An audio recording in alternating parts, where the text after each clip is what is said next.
Bonjour à toutes et à tous, c'est Paul Dame pour vous parler aujourd'hui d'un sujet tout simple dans mon sapin en sucette quotidien.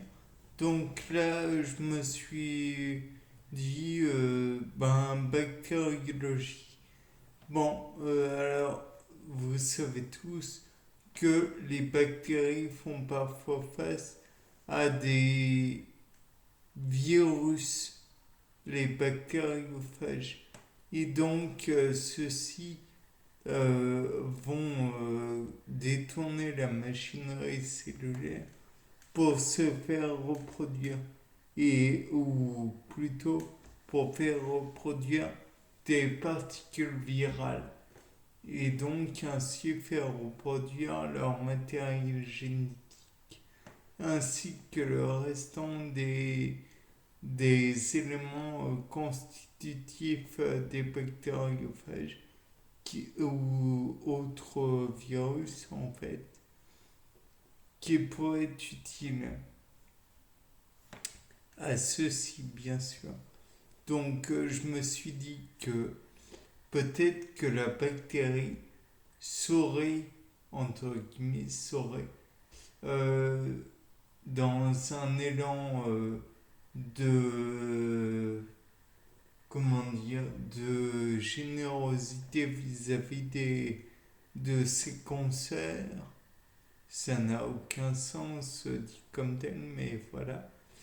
Euh, Inclure lors de la reproduction de l'ADN ou de l'ARN du bactériophage, y inclure un genre de codon marqueur voulant dire ceci est dangereux, ceci est à ne pas reproduire, et donc ainsi cela rendrait le bactériophage incapable d'introduire son ADN ou ARN ou matériel génétique. En somme, dans une bactérie. Naturellement, il est possible aussi que ça n'ait aucun sens, cette hypothèse, car malheureusement ou heureusement, les bactériophages existent toujours pour existent toujours en fait. Mais ce qui est possible aussi, c'est que cela inclut un message comme si c'était un message empêchant les matériaux, entre guillemets, matériaux, le matériel permettant l'introduction du, de l'ADN ou de l'ARN, ou la fixation même du bactériophage à la surface d'autres bactéries. Ainsi, en ne pouvant pas se fixer ou introduire son ADN ARN, on va dire acide nucléique, il est condamné à ne pas pouvoir évoluer.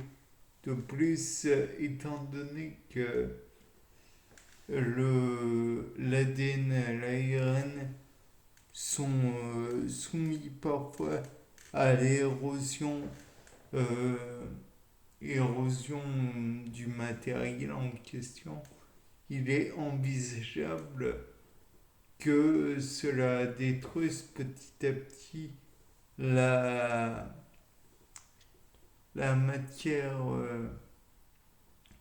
génétique, et peut-être même qu'à terme, si on laissait les bactériophages dans leur milieu sans proie, sans capacité, sans possibilité plutôt de se reproduire, peut-être finirait-il par tous être détruits par leur propre ou auto-détruit plutôt.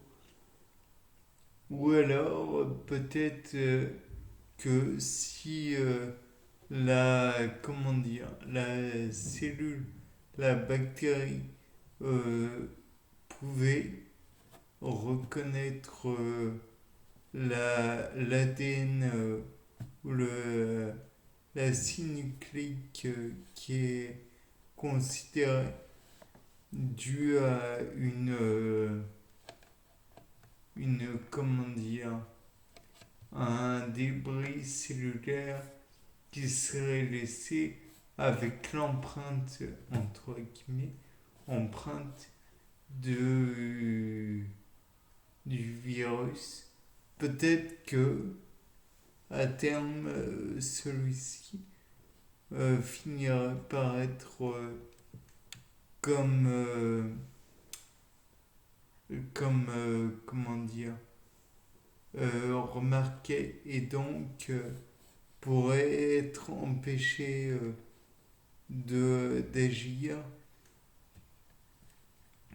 Peut-être aussi que si nous sommes dans un biofilm, donc un ensemble de bactéries qui fait face aux bactériophages, peut-être que celui-ci arriverait à tuer une bactérie et donc pas le reste pour une raison simple, c'est qu'elle se défendrait peut-être toute face à ce virus et en particulier en le repoussant et en repoussant particulièrement les enzymes